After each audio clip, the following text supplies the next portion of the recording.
The stewardess's words were sharp, absolute, and carried no trace of empathy. "My apologies, sir, but this particular seat is no longer available." He offered a simple nod in response. Hours later, a four-star general would describe that sentence as an exhibition of profound national disregard. But in that instant, 88-year-old John Miller was merely an old man being informed he was in the wrong place. His trip had started with a quiet resolution. John Miller, a man who had served through two major conflicts, had boarded the plane with a first-class ticket held in a hand that bore the marks of years and struggle. His destination was Washington, D.C., where a ceremony was being held to commemorate the last surviving members of his former unit, a gathering that would be heavy with memories and the spirits of the fallen. His clothing was modest, an unassuming tweed jacket worn over a crisply ironed shirt, trousers that were aged but immaculate, and a weathered military cap that was less an accessory and more a part of his identity. It was a tangible piece of a life dedicated to service, its insignia faded by countless seasons of sun and rain. He navigated his way through the hushed, almost clinical environment of the first-class section, a domain of supple leather seating, complimentary drinks, and the low hum of exclusivity. When he located his assigned seat, 2A, a brief sense of gratitude washed over him. The extra space for his legs would be a welcome relief for knees that still protested from a parachute descent over Normandy decades ago, and for a back that had once borne the weight of injured comrades across the frigid landscapes of Korea. He began to ease himself into the seat, the soft compression of the cushion a gentle assurance of comfort for the long flight that lay ahead. It was at that moment she materialized, a flight attendant with a manufactured professional smile that failed to mask her indifference. "Sir, if I may have a word," she began, her tone a study in practiced neutrality. "Are you Mr. Miller?" John slowly pushed himself upright, his actions measured and sure. "I am." She consulted a tablet she was holding, then her eyes returned to him, her appraisal sweeping over his plain attire and old cap. A momentary expression of annoyance, or perhaps condescension, flashed across her features before it was quickly erased. "It appears there's been a seating change, Mr. Miller. We've had to reallocate this seat due to a logistical necessity." The corporate phrasing served as a polite, impersonal barrier, obscuring the plain fact of the situation. Another individual, someone considered more significant, was being given his place. John's gaze shifted from her emotionless expression to the seat he had purchased and then back to her. He was not inclined to confrontation. He had lived a life governed by orders, by quiet endurance, and by bearing hardship without protest. He could have produced his ticket or the confirmation in his email, but he could read in her demeanor that such efforts would be futile. The matter was already settled. "We've arranged a new seat for you in the main cabin," she went on, already pivoting to gesture toward the rear of the aircraft. "It's in row 34, seat B. If you would please come with me." A few of the other first-class travelers cast glances in their direction, their reactions a mix of idle curiosity and visible irritation at the holdup. A young executive in a sharp suit gave an audible huff before turning back to his laptop screen. A woman clutched her expensive handbag a little tighter, as if guarding it from some perceived threat. Not one person intervened. Not one person made eye contact with John. And so John embarked on the long, silent journey from the front of the aircraft to the back. It was a silent corridor of downcast eyes and willful ignorance, every step a small, piercing indignity. He walked past the roomy seats, the sound of ice and glasses, the untroubled smiles of people inhabiting a world he had fought to protect, but in which he now felt like an interloper. The ache of disrespect was a familiar sensation, less sharp than a shrapnel wound, but in its own way more enduring. He eventually arrived at row 34, a constricting middle seat in the crowded economy cabin. He placed his small carry-on, the bag holding the dress uniform for his ceremony, in the overhead bin and maneuvered himself into the tight space. The jet engines started their high-pitched whine, the cabin lighting grew dim, and the aircraft began its preparations for departure. John rested his head on the hard seat back, the worn fabric abrasive against his skin. He shut his eyes not with rage, but with a deep, pervasive exhaustion. What no one on that aircraft knew, what the stewardess with her hollow smile could never have imagined, was that they had just cast aside a man whose pocket contained the silver star for valor, a man who had once held the lives of countless others in his weathered hands. The seat felt like a cage of rigid, unforgiving lines. John settled in, his knees jammed against the seat back in front of him, a harsh departure from the spaciousness of 2A he had anticipated. He had learned long ago that dignity was an internal quality, not a reflection of one's surroundings. He therefore complied without protest, his silence a defense against the humiliation of the situation. He settled his cap, his expression far away, his back as straight as the cramped quarters permitted. His gaze wandered to the front of the cabin, where the curtains separating the classes billowed with the planes taxiing, affording fleeting peeks into the privileged world from which he'd been banished. He observed the casual ease of the young professionals, their faces lit by the cool glow of their devices. He noticed the inherent comfort they treated as a right, something they were owed rather than something they had earned. And for a moment, John felt the immense, soul-crushing gravity of his past. What he felt wasn't anger, but a deep, sorrowful wave of reminiscence. The ache in his spine was more than just the product of age. It was a physical archive of his dedication, a testament to nights spent on the frozen Korean earth, a memory of carrying a fallen brother for 2 miles through hostile terrain. His knees, which complained with each minor adjustment, held the echoes of 1,000 forced marches, of scaling rock faces under enemy fire, of kneeling in prayer for comrades who would never get up again. These were not mere pains. They were the lingering phantoms of past conflicts, of duties fulfilled, of a society that seemed to have forgotten the true cost of its own tranquility. Seated next to him was a young woman in her 20s named Sarah, who found herself glancing his way. Her earbuds were in, but there was something about the old man's quiet composure that captured her notice. He hadn't raised his voice or made a scene. He had simply absorbed his demotion with a type of grace that felt foreign in an era of vocal self-advocacy and immediate complaints. He seemed to operate by a different set of principles, from a different time. As John shifted, attempting to find a more tolerable position, the lapels of his jacket fell open. For a fleeting instant, the overhead light caught a glint of something pinned inside his shirt pocket. Sarah noticed a subtle reflection from a metallic object, a star-like shape affixed to a strip of faded blue and white ribbon. To her, it was merely an old piece of metal, an interesting bauble, maybe from a school award or a civic organization decades ago. She had no way of knowing she was looking at the Silver Star, the third highest military decoration for valor. She perceived an elderly man in an undesirable seat. She did not perceive the hero who sat beside her. But her interest was sparked, a tiny seed of question planted in her mind.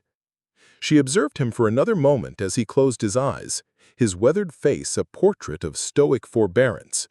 He remained silent. For men of his era and of his creed, you shouldered your load, you did not advertise it.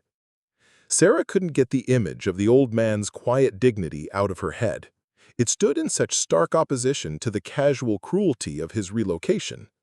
Acting on an impulse, fueled by a persistent feeling that a great wrong had been committed, she took out her phone. Her brother, Adam Thompson, served as a lieutenant in the U.S. Navy, based out of Norfolk. He was her authority on all things military, the embodiment of a code of conduct she respected but didn't entirely grasp. She composed a quick message in the dim light of the cabin, trying to be inconspicuous. "Hey, something strange just happened on my flight. They moved an old veteran from first class all the way to the back. He's next to me. His name is John Miller.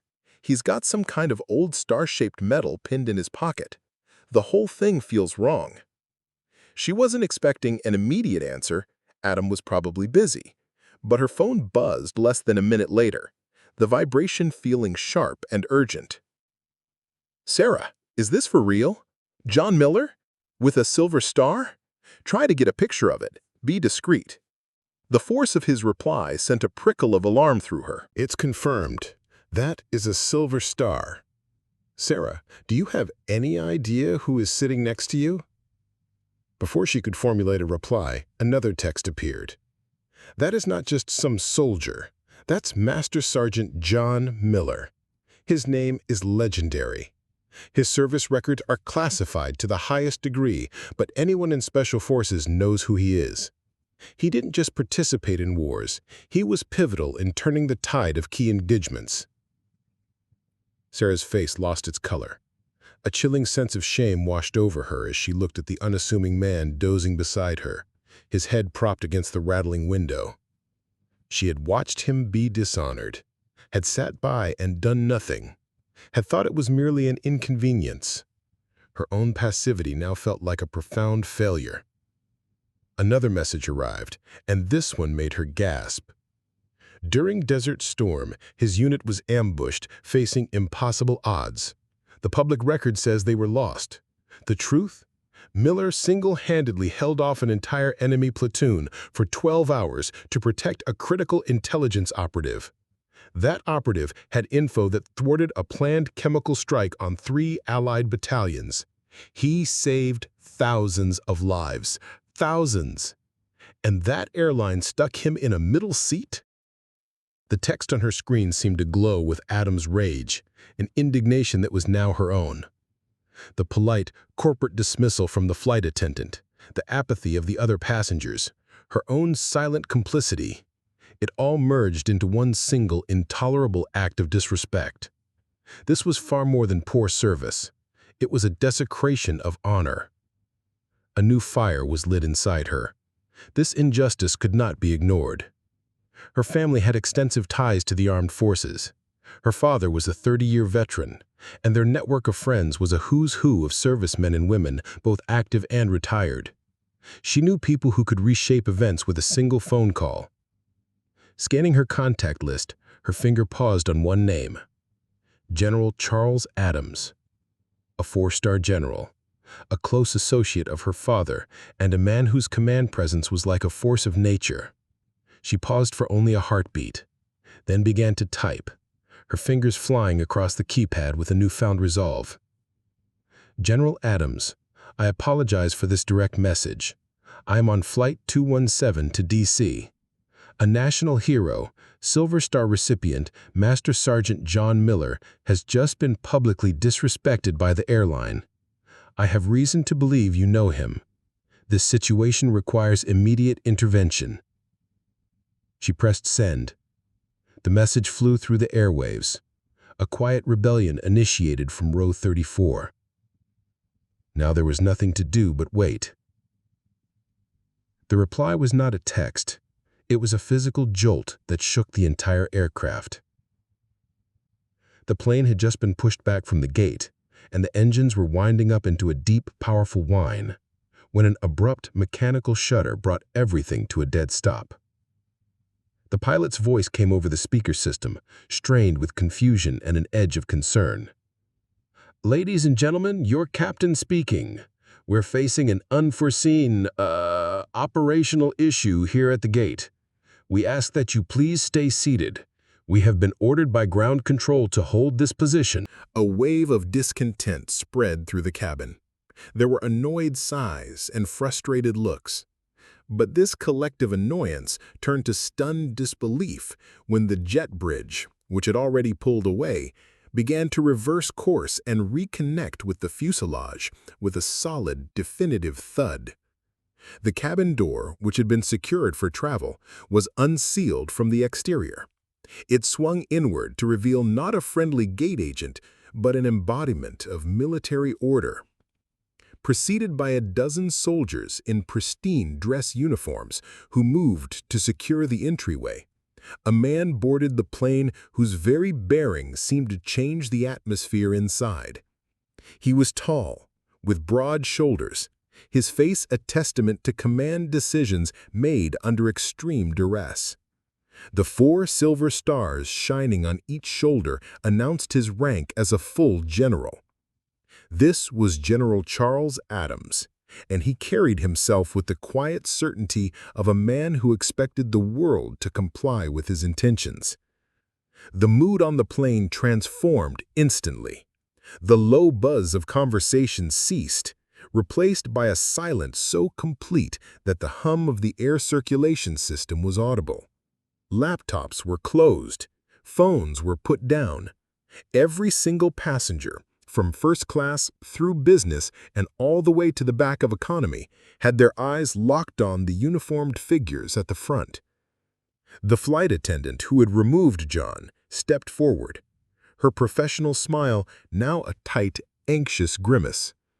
"Sir, I must apologize, but boarding is over. You aren't permitted on the—" "I am General Charles Adams," he cut her off, his voice not shouting, but possessing a natural resonance of authority that sliced through the cabin's conditioned air.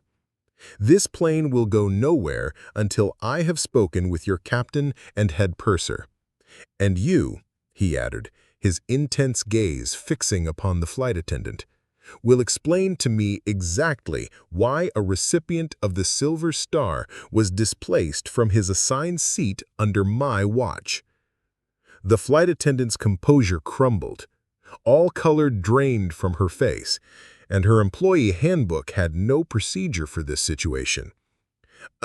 A seating conflict, sir. The flight was overbooked."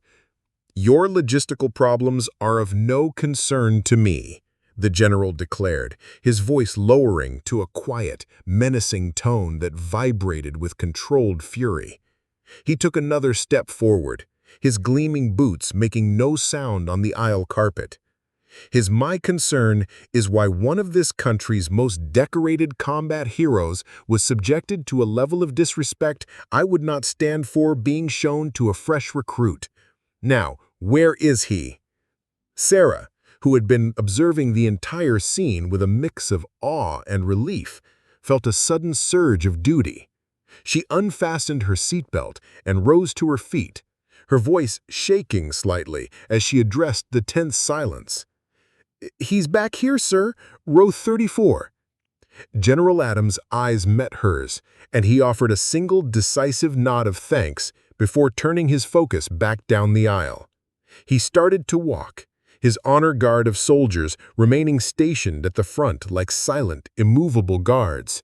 His journey down the aisle was a slow, purposeful march through a crowd of astonished onlookers.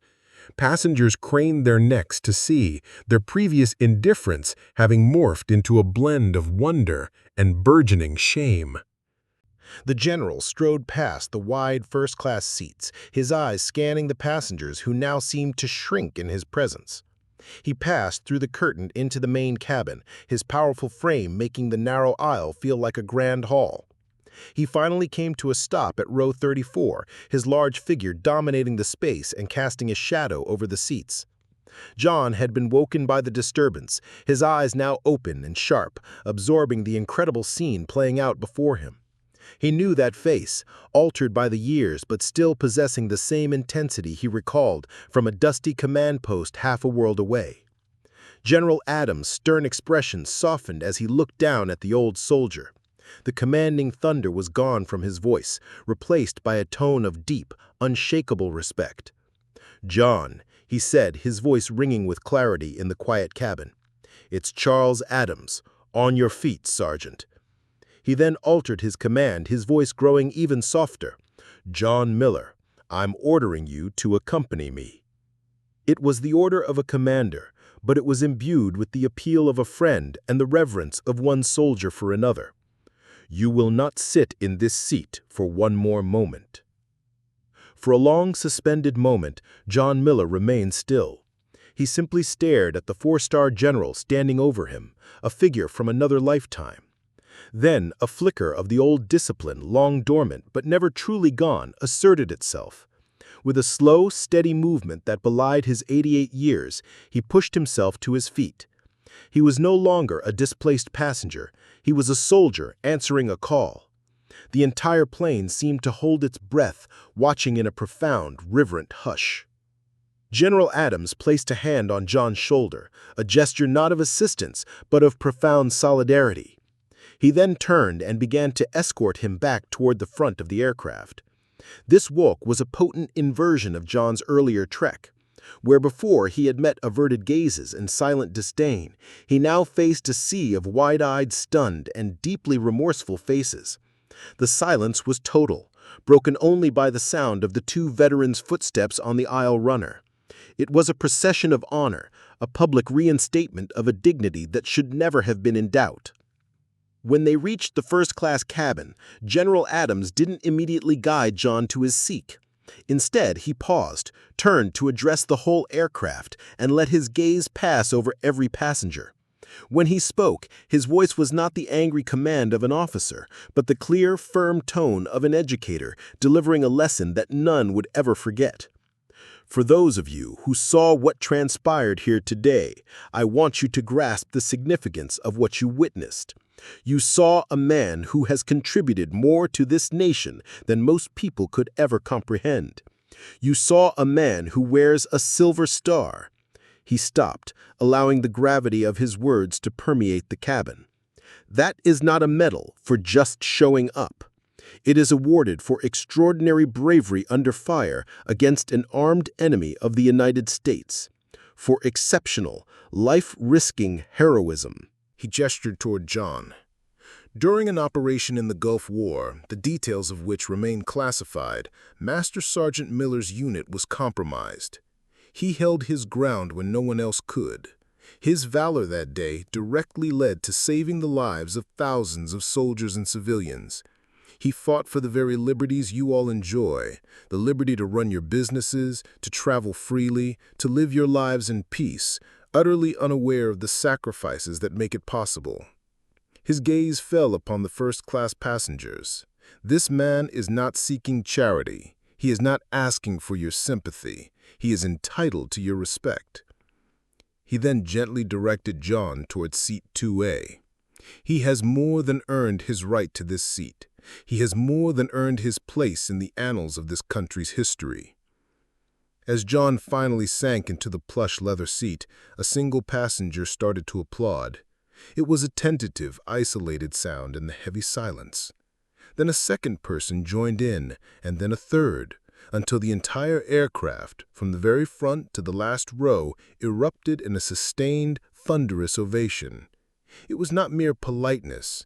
It was a collective apology, a standing ovation born of gratitude and deep-seated shame.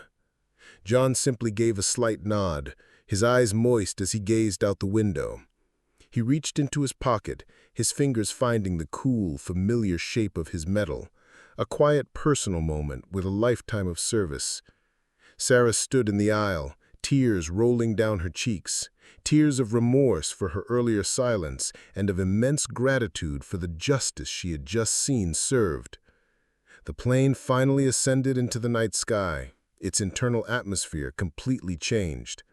The flight attendants, their faces pale and marked with regret, approached to offer their most sincere apologies. John received them with a quiet nod. His dignified acceptance made their error seem all the more significant.